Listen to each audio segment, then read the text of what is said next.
Everybody, good morning. Good morning. How's everybody doing today? Good morning. Good morning.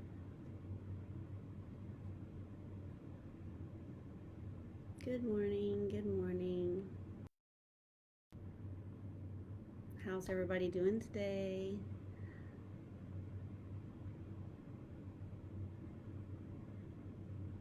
Let me know if anyone is here by saying hi. I need to see a comment and won't get started until a few people pop on. I will have to tell you, things have been really busy and pleasantly full in my life lately. My daughter is moving back into college after a freshman year in COVID lockdown, where it kind of, in my opinion, literally felt like she was in solitary confinement. And now she's in the dorm, and now she's moving into an apartment. So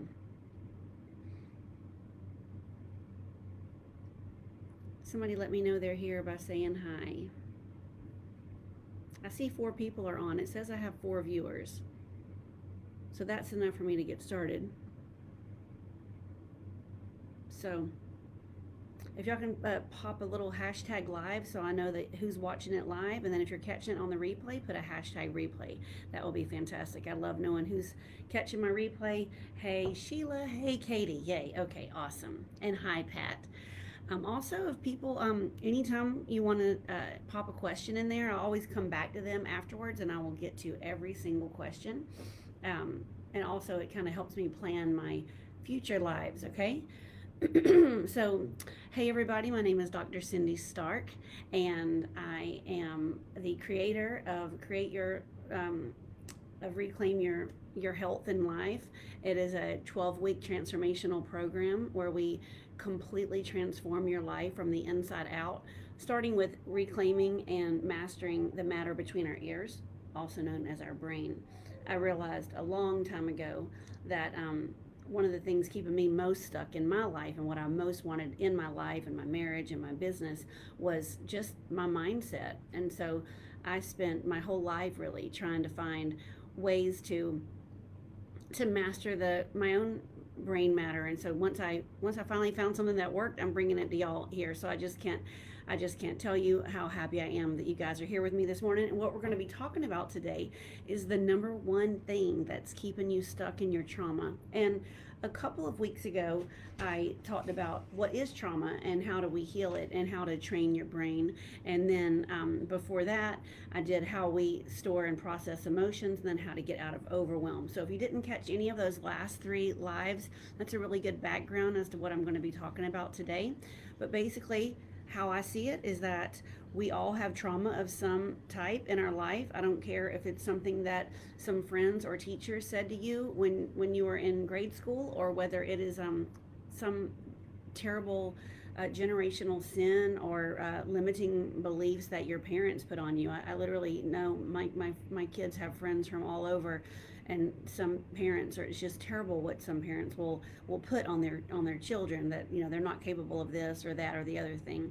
And so that trauma gets stored, and where it gets stored is inside our brain and inside of our tissues in our body, and it can create all kinds of havoc, especially autoimmune diseases, chronic pain, depression, sleep problems, decreased energy. And so what I want to talk about today is the number one thing that's keeping us stuck in that trauma, so that we can break free of that and live the life that we were meant to lead. So what it is permission. That's the number one thing keeping you stuck, is permission. And as we go through the talk today, you'll see I'm going to talk about permission to do different things, so you can take notes and just try to, as you reflect, it just really helps when you write notes when I'm talking, because it gets it into the subconscious part of your brain just by the sheer act of writing. And then it will help you look for ways that my teachings will be relevant to you within your life in the coming hours of today and the coming weeks, remaining in this year. So when you don't give yourself permission, excuse me, again, I have been moving my daughter, and I have had so much dust in in my lungs and in my nose. So I'm not 100% on my A game today. So if y'all would just be patient with me and forgive me, um, and I'm showing myself some grace. So show me some grace too, as I clear my throat and maybe sniff a little bit and scratch my nose a little bit more than usual. But the one thing that's keeping us stuck is permission, and giving ourselves permission to actually seek help and seek change and just not stay in our comfort zone. And I had this very long circuitous path, my journey to living my best life, which finally ended the culmination of me accepting myself, my true authentic self, and being able to stay in flow so that I'm not tired all the time and efforting myself so much and putting so much willpower and just like brunt force trauma. I feel like how some people live their life. They're just always in a state of fight or flight, and that's no way to live. It's actually completely not self-sustaining, and you'll wear yourself out. And so I'm just here to shed some light and maybe shine a flashlight into some of the dark corners of your life so that you can see how to not do that and how that's not a way to keep living your life, especially when you're over 50 like I am. So I want everyone to be able to, with my program and with my Facebook group here. Hey, Jenny, I'm so glad you're here, girlfriend. Is to get in touch. I always do this. Get in touch with your emotional home. Get in touch with the compassion that's in your body. Find your center. Ground yourself, and don't let things. Think about a little tiny Japanese maple and how it'll just like really easy get the wind will knock it really quickly back and forth. But then think of a really strong oak tree. I'm putting my feet on the ground right now. Nothing's going to sway me. And so that's how I like to think about it. I want you to be able to get in touch with your emotional home, get yourself centered and grounded, and stay there so that you can make decisions and live your life from the place of your truest strength and just your core of that you are strong. So I want to again, if you've been following me for a while, you know a little bit about my background, and I'll just briefly tell it here. I'm 51 years old. I'm a board certified internal medicine doctor here in Gainesville, Georgia. I practice at Longstreet Clinic. I'm a hospitalist by day and take care of the hospitalized patients. Then I'm the real Dr. Cindy by night, and I spent my childhood, unfortunately, in a home where my parents were, I guess, products of the 60s, and they did not protect us children in the home. There was a lot of drugs and alcohol in our home. And at age 14, I found myself with a 19-year-old brother and all of his 19-year-old high and drunk and horny friends. I was trying to protect myself and go up to my bedroom each night when he would have parties that my mom and dad didn't even know about because they weren't even physically in the home. And my brother's friends would touch me in the middle of the night in my private parts, and I did not know how to stop that. I was 14, they were 19, and they were on drugs, and I did not know how to stop it. I don't know how many boys it was. I don't know how I actually got it to stop. I have no memory of that, but it did finally stop after a few years. And I always say that trauma is not what wreaked havoc in my life. It's what I made that trauma mean to me, that sexual mistreatment in my own home, a place where I should have been protected and worthy and loved, and I made it mean that I was unworthy of protection. And so I spent the whole rest of my life proving that true, that I was unworthy of love and unworthy of being included in a group and unworthy of protection. So it's never the initial trauma that causes the problem. It's what you make that trauma mean. So I never felt like I could even feel any appreciation in my life because I couldn't appreciate myself. And I've been trying my best to come up with a visual analogy to help you guys feel the healing that I have experienced in my life, so that you know what's possible for your life. But just imagine that terrible thing happened to me when I was 14 years old, and it creates this filter. I think about it like this, like a filter over my face that tells me you are unworthy. And so every single thing that might come into my life that might be showing me that I am worthy, that I am lovable, that I am precious, and I'm whole and whole and healed, it couldn't get through this filter because this filter says I'm unworthy. So the only things that could get through this filter and into my body and into my brain and into my heart were the things that match that filter that my belief systems created of I am unworthy. And I hope that makes sense. If anyone could just drop a comment saying, does that make sense? Because that's how I think about it. And this filter that I'm visualizing and demonstrating with my fingers here is your reticular activating system, and that's what I talked about on my very first live on July 20th. So please go back and watch that.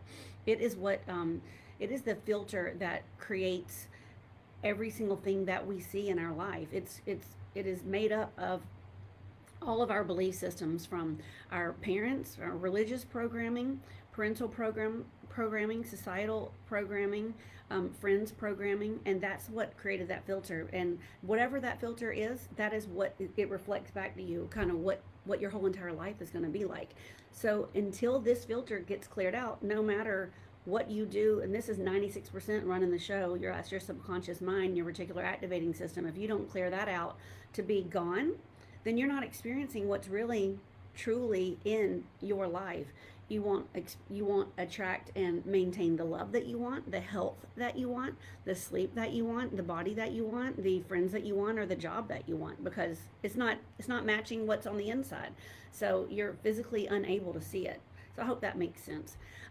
Again, the reticular activating system and the subconscious mind it's responsible for 96% of running the show of our brain, and it will delete and distort and generalize anything in our life that doesn't match with what's inside of that. And so there's a wonderful way, thank goodness, of clearing that. Thank you, Sheila. I appreciate that. It's sad, I never want anybody else to experience that. So I feel like I've grown through it. So I'm here to share my story, and I'm not ashamed of it, which I was ashamed of for my whole entire life. But anyway, I have spent 30 years in healing. I kept not getting the kind of love that I wanted and marriage that I wanted, and I couldn't have the self-confidence that I know I should have. I mean, I just felt like if I don't have self-confidence, and I'm a doctor, like, what is wrong with me? I know that I'm smart. I know that I make a difference in people's lives, but I couldn't feel it on the inside. So I spent 30 years trying to figure out different things, and now that I finally found the one true way of healing, I realized what was going on before is that I was only healing the 4% of my mind that is my conscious mind, and no one ever knew how to deal with my unconscious mind. So as soon as I found those tools, I got certified in that healing technique, and that's what I am here, is to help you make sense out of the wreckage of your life. And if you have been experiencing, my ideal clients, I would say, are people that know exactly what they want in their life, and they've tried all kinds of ways of getting it, but they just can't ever seem to have it. They can't have the again, like I said before, the sleep that they want, the health that they want, the love that they want, the business that they want, or just the self-confidence in general. And I know for me, it was never for lack of trying that I couldn't get all of that, because I spent every dollar I had, literally, trying to go through different healing. But what it was is that there was a lack of effective tools. So I told God I'm here to help him gather men and women and help them have the healing that I had, so that other people don't sit here literally feeling like their feet are in concrete. If you feel like that, I just want you to know that you're not alone, because I felt that way too for a really long time, and that your feet don't have to stay in concrete for the rest of your life. I felt like I was just like tethered, behind me, tethered with a ball and chain. I wanted so desperately to fix so many things, and I couldn't. So what we have to do is fix the root cause of the trauma. And the number one thing that people don't give themselves permission to do is to say no. We as women, I see mostly women on the call right now, and I know there will be some guys watching the replay probably, but we as women, we are taught, I think, from a really young age that we're the glue of the family, and that we hold everything together. And the men, I guess, were typically working outside the home, so we were supposed to be working inside the home, keeping all of this stuff together. And then with the women's revolution, now we also work outside the home, and we still have a full-time job of keeping everything going inside the home. So we're so busy taking care of everybody else that we don't give ourselves permission to say no and take care of the number one person that we need to be taking care of, which is ourselves. And I know for me, the price I paid not learning how to heal my subconscious mind and get the kind of life I wanted is that I was just constantly busy and getting sick. I was having the need to be valued again, to be worthy. And so I'll never forget when my kids were in like first and third grade, I was my son's Cub Scout leader, and then also any sport my daughter was in. So at the time she was in basketball, I was the basketball mom. Then I was also the room mom, and then at work I also volunteered to do all the radio programs that were around. I'm sorry, guys. Let me ask my son to come down and bring me my charger. Bring me my laptop charger. I forgot to get it, and it's about to die. I might have to, if he doesn't respond soon, I'm gonna have to leave and I'll come right back. I'm so sorry for that. I forgot that I did not get that plugged in. Um, anyway, I what we do is that when we don't say no, when we need to say no, then we're not taking any time for our self-care. And we get tired and sick. I don't know about you guys, but I was literally getting sick twice a year um, for about 10 years there. And as a doctor, this is a terrible thing that we do. But it's almost like we wear this as a badge of honor and a badge of courage, is that we work and we see patients while we are sick. There was literally a doctor that was bragging that he was able to see patients despite having a terrible stomach bug, and he was having to stop in our 8-hour workday. He had to stop um, and here, you take the other side. Sorry, guys. Stop and have his diarrhea 10 times in a shift while he was taking patients, and he bragged about it. And he was my boss, and so I knew, well, if I get sick, I'm going to have to take care of patients like that too. And so I will never forget, and it's literally making me get choked up even remembering it, but I was so sick, and I think I had the flu. But we doctors, we don't go. We don't go to the doctor because we literally see that. I'm so sorry. I don't know why I'm so emotional, but we don't see that. Goodness, we see it as a sign of weakness that we are sick and we can't figure out ourselves. So we don't go to the doctor. So I think I had the flu. I may have had a sinus infection. I don't know. We call ourselves in prescriptions, or we'll text our friends to prescriptions that we think we need. It's ridiculous. And I was in my bed underneath the covers because I was freezing, like just shivering cold. I could not break my fever. And I would get, how it is when you have a really bad fever and you're like hot and cold. And so I'd get underneath the covers when I was breaking the fever, and when I was freezing. But then when I was burning up hot, I would take all my clothes off except for my underwear, and I would lay on the marble floor in my bathroom. And I kept calling my hospital every hour, and I'm like, sorry, I'm still sick. I haven't broke the fever yet. And finally at 4 p.m. I went in and I saw all my patients that day. So that's literally how I lived like a good 10, 13 years of my medical practice. Just running myself ragged, getting sick as a dog, and taking care of patients that way. You just say, this is literally what we do. We just wear, back in the 90s, we would just wear, gloves and a mask, and we said, we're not going to get anybody sick, and we're going to go into that hospital and see our patients. Whew. Anyway, you have to have a willingness to go against the programming, whatever your programming is that you have been given. Mine, of course, is being a workhorse in the medical field, and you have to say, I'm going to get healing, damn it, no matter what happens, no matter what the cost, because the cost of living like that is unacceptable to me anymore. And you have to, in order to completely get rid of that programming, again, you have to figure out your subconscious mind, which is what I have finally figured out. And if you're not ready to actually do the work yourself, and you're not brave enough to do that, that is fine. I just want you to keep coming back to this circle, and I'm going to keep giving you tips and tricks just to try to get yourself the emotional availability to rise up and get healed at some point in the future, okay? But again, to fully clear your reticular activating system, it takes 6 weeks of, in my program, of every other day hypnosis. It's not hypnosis, it's kind of like a track that I've written, and it's my voice, and it's some theta waves, so that it gets you into a really deep state of relaxation, and it's in between you and God, and you go into your deep subconscious mind and you heal all these different influences that have hurt you in your life, and you heal each influence along with the sadness, the anger, the shame, the guilt, and the rage, and you will completely get rid of all the things that are holding you back. And again, I go a lot into that into my last call, my last live. So just go back a week and watch that. And I just want you to know that once you do clear all of that, your whole life is waiting for you on the other side. You will have the emotional availability to be there, not only for yourself, but also for everyone else in your life. And you actually will, at the end of the program, have a true representation of what your life is meant to be. And it's why traditional therapy doesn't work, because they, again, only deal with that 4%, that's the frontal lobe of your mind, and they just no one ever deals with this 96%. So as soon as you get some type of healing that helps you with your thought processes, then if it goes through that filter and it's not legit, then it just gets filtered and deleted right out. So if you wonder why you're sick and tired of being sick and tired, that's why.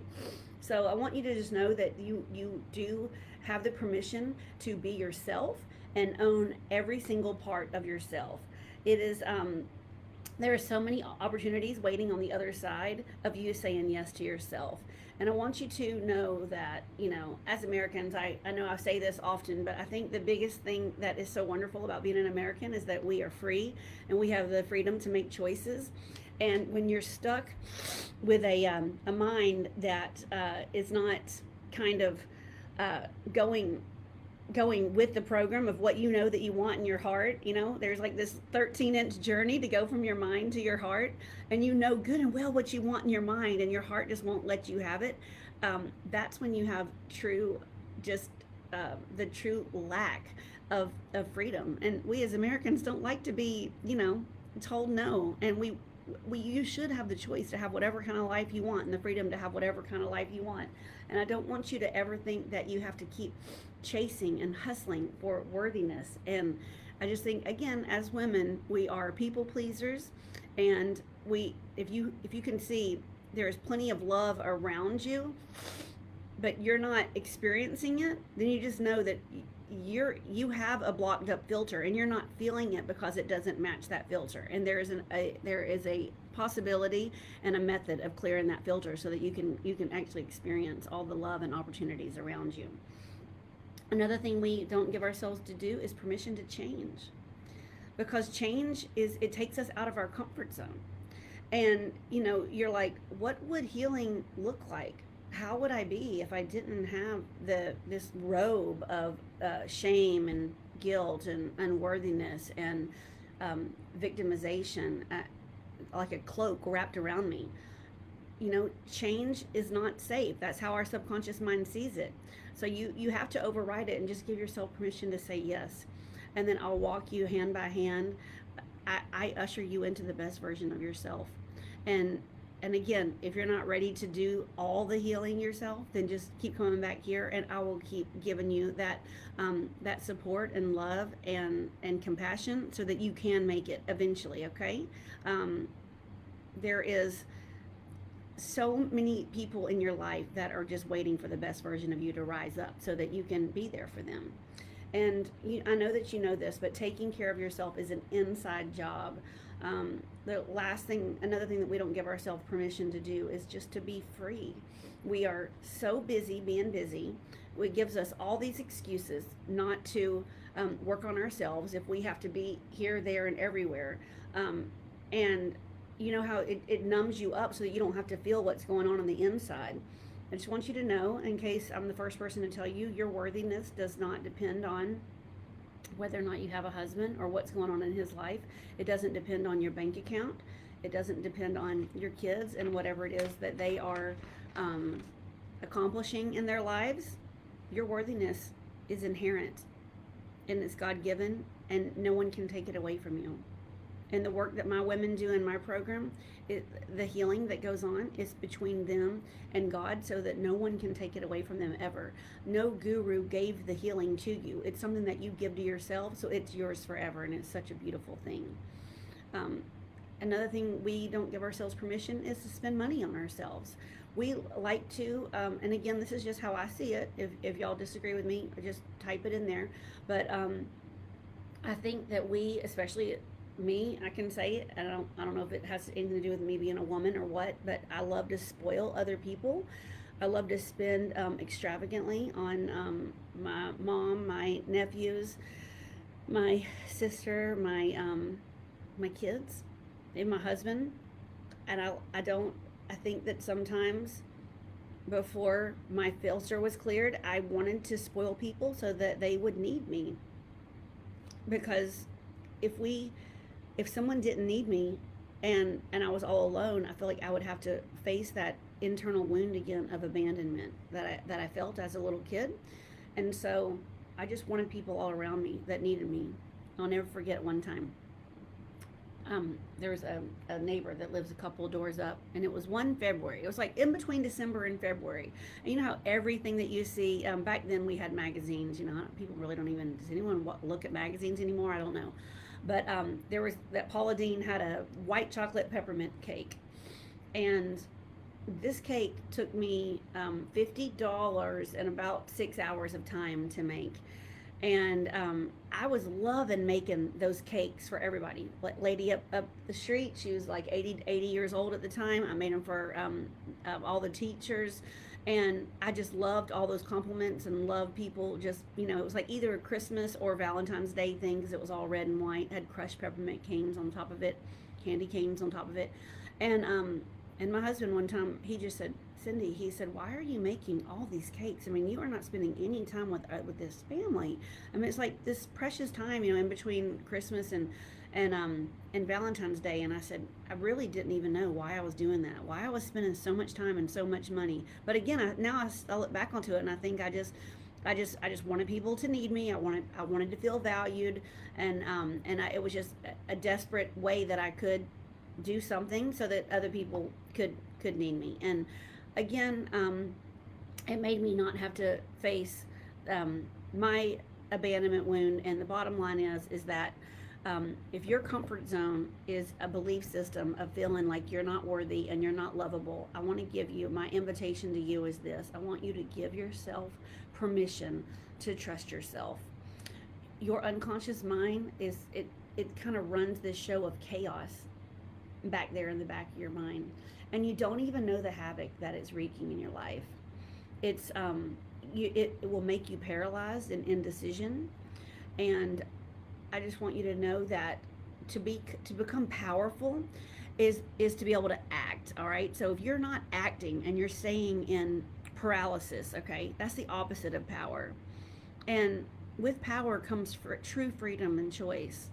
And you know, there's no time like the present to actually get healing for yourself, because there is a lot of change happening in the life right now, in the world right now, and we are called to be the biggest, boldest, strongest version of ourselves right now, more than ever. And I want you to give yourself permission on the inside to have the truest desires of your heart. If what you want in your life is not what is actually showing up in your life, I just want you to know there is a better way. And if you have tried, most of my clients come to me after trying Christian counseling, Bible studies, secular counseling, small groups, hiring empowerment coaches, transformational coaches, psychology, like talk therapy. A lot of them have been on psych meds because they're so anxious and just riddled with anxiety or depression or both. And if you're sick and tired of that whole entire cycle, and you feel like the medical system has just wronged you and you're just like stuck in this cycle, just DM me, okay? We don't even have to get on the phone call if you don't want to. We can just have a conversation back and forth on Facebook Messenger. And let's just see if you're ready. Because the bottom line is that if you don't know if you are, then it won't work, okay? You have to be ready for a change once and for all. You have to be sick and tired of feeling like you're broken. And you have to have tried everything, and you feel like you're on your last rope.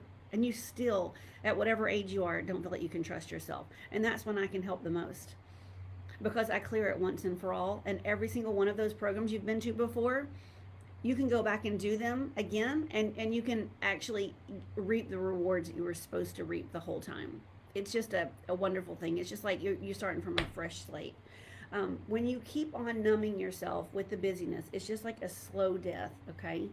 And when you're numbing yourself by all this different activity, you're doing nothing but wearing yourself out, and all these things that you're trying to do for people, it's just like, I feel like this might be a little harsh to say, but it's kind of like fake love.